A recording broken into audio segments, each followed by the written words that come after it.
And welcome back, Sinners. In this third and last video in this series, I'm going to cover a few odds and ends that I didn't touch on in the first two videos for the A5 HUD and the Mesh Fae Ears. There's a couple of odds and ends that most people won't ever be bothered with trying to find, and most people won't ever miss it. But knowing our lovely Center customers like I do, there are a lot of you that do dig deeper and look for the added functionality that you'll be able to find tucked away here and there. So I'm going to go over that stuff right now. As I mentioned in the other videos, there are blue menu buttons that are on both of the panes here. The functionality that's available in those menus is a little bit different from the Surface panel to the PSR panel. So let's go ahead and take a look at what's in the Surface panel first. In this menu, you'll see three choices. Restart HUD is one that I've already gone over. You know what that's for. That's just to reboot the HUD and reload it in case you run into any difficulties. Another one that some of you will be familiar with is the scrolling menu. This used to be a feature that was available directly off the surface of the HUD itself.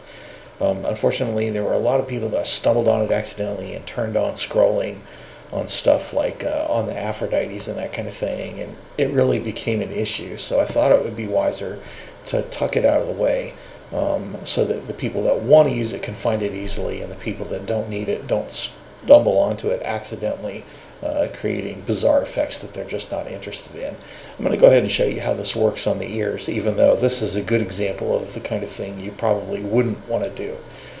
All you'll need to do is, let me close the menu out here real quick, make sure you have your surface that you want to animate selected first on the appropriate object, of course, and then open the menu and hit scrolling and then hit start. Now immediately what you'll see here is that the texture that's on the skin of the ears starts to move. Obviously in this case that's not especially appealing, it's not especially useful. Those of you who have my mesh horns know that this effect is used very effectively on the special effects layer of those horns. So for future A5 updates for those horns and for other items, this is where you would find that functionality in case you wanted to turn it on. Now back in that scrolling menu, you can see that you can opt to make it go faster, or you can slow it down. You can reverse it and make it go the other way. You can return it to the default, and of course you can stop it. Now what's worth noting on stopping it here is you'll see that visually this texture no longer looks like it's lined up. That's actually kind of a viewer issue. I find that the quickest way to resolve that for you personally is just right click the ear and hit escape, and it will force the viewer to update the view of that mesh and sort out where the textures are. I'm going to go ahead and paint around and do the same thing on the other side so we can make sure that that's not all screwball. Alright, now the next thing that we're going to look at here in that menu is the bump map feature. Now this is the bump mapping is essentially the predecessor to the materials that were recently introduced. This feature actually got introduced in the A4 light HUDs, and then it was moved into the development for the A4 big HUD, but it didn't get a lot of coverage. So I'm going to go ahead and show you how this works. Again, you want to make sure you have the right surface active. Then come into the menu, choose bump map, and then you can choose which effect that you want to do here. And you can see what this does as I choose one. Let's choose wood grain, and you'll see that you get a wood grain bump mapping effect on the skin of the ears. Now, again, this isn't necessarily something that you'd want to use on the ears. I think you'd probably find it to be more effective used on horns or hooves, that kind of thing. Although depending on what kind of an effect you're going for, I know Fallen Gods has some treants skins. You might find that the wood grain on the ears would work really well with something like that. And again, to remove that, you just go bump map again and tell it none, and that'll clear that up. Now if we go over to the PSR panel and check the menu there, you'll find some more options. Now You have restore and restore all here. On the ears, where there aren't multiple subparts, these two buttons are going to do the same thing. If, for example, you were wearing a set of the mesh horns that have the horns 1 and the horns 2 subpart, you could restore just the horns 1 and leave the horns 2 alone. Whereas if you did the restore all, it would affect both the horns 1 and the horns 2 in that set of horns. And I'll show you what this does. If I click restore all now, what it's going to do, and then I'm going to confirm with do restore all, is it's going to reverse the scale changes I made, reduce any positional changes I made, and clear up any rotation changes that I made. This essentially restores the PSR values of the attachment to the original specs. Now I'm going to go ahead and put those back for now. And then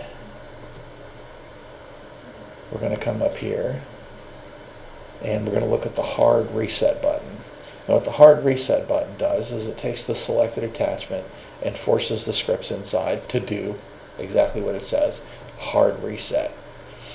Now if I had my chat window up here, you'd actually see it going through and rebooting and coming back up and telling me what free memory is available in those scripts. And similarly to like if you have the HUD do something weird, this can be helpful if one of the attachments does something really weird.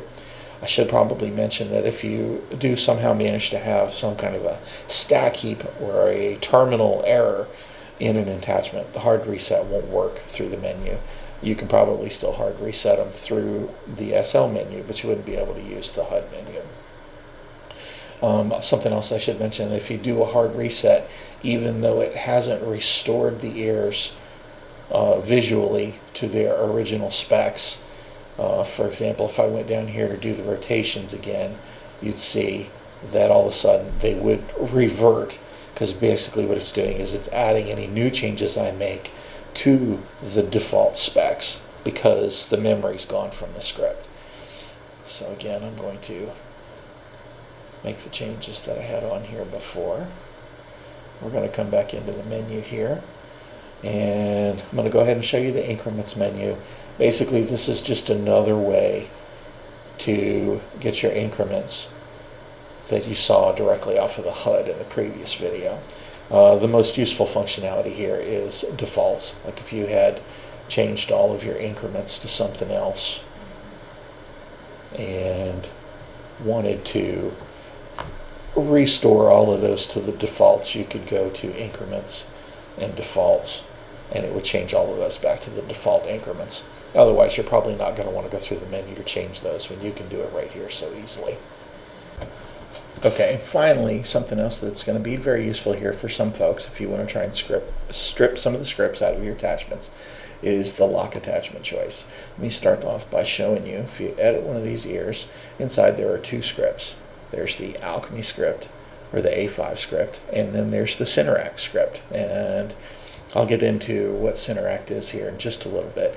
Let's just say for now that it's essentially an interactive menu where people can click on your attachments and use them. Most of you regular customers will be familiar with this already. But there's two scripts in there, and there's two scripts in each ear. If you decided that you didn't want to use that Cineract menu, you could come in here and go to Lock Attachment and choose Cineract Lock. And if I tell it to do Cineract Lock, it will delete just the Cineract scripts. I do want to point out that you need to have the A5 scripts still in the attachment for these locks to work.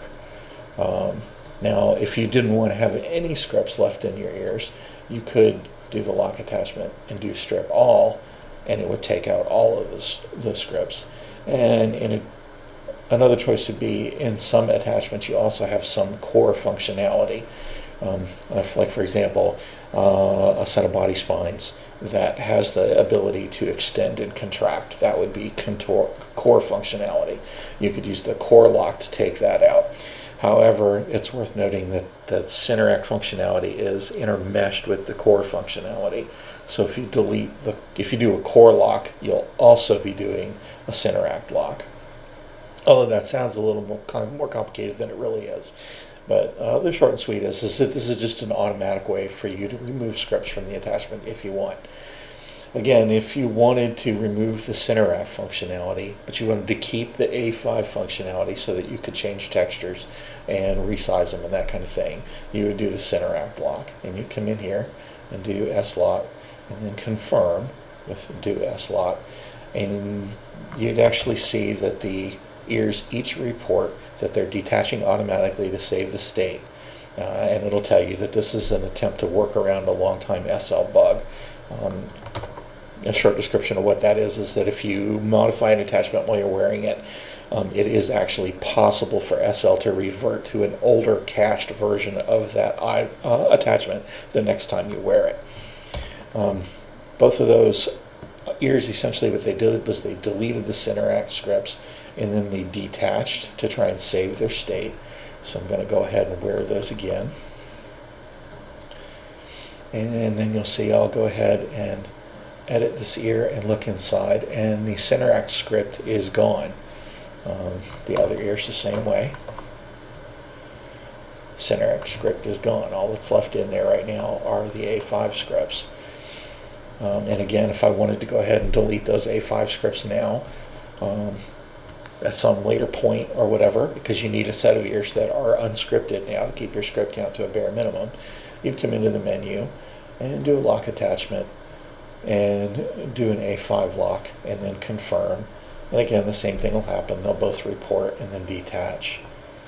And then if you wear them again, as long as SL hasn't wigged out, again, you'd look in here and you'd see that there are no longer any scripts in there.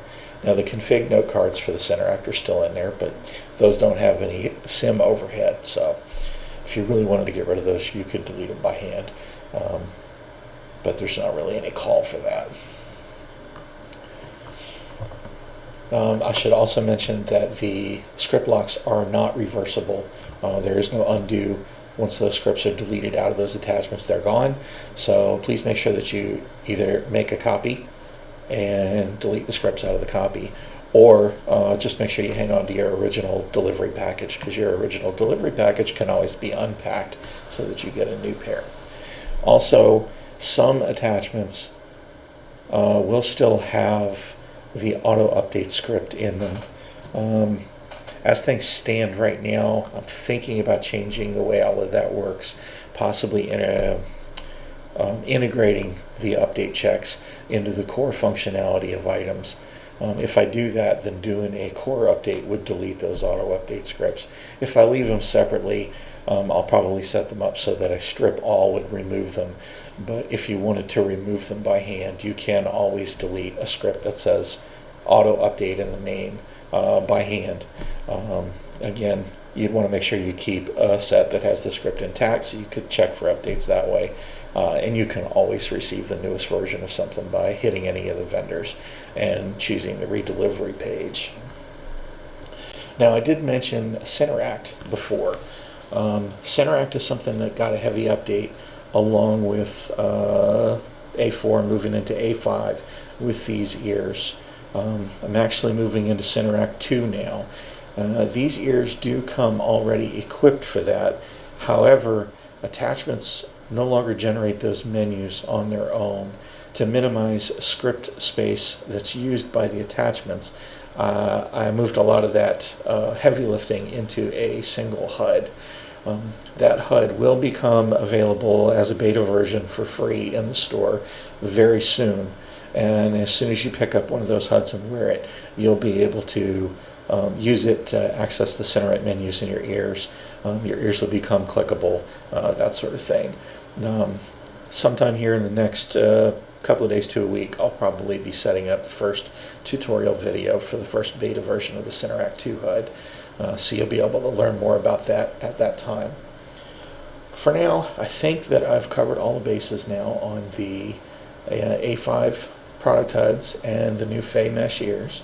Thank you for taking the time to take a look at the videos. Again, if you have any questions, please feel free, as always, to IM Gallither Darkstone.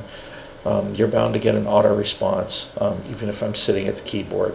But please go ahead and send your questions along. and I will get back to you as soon as I can, as soon as I see the questions, even if I happen to not be at the keyboard. Again, thanks for your time, Centers. Stay sinful.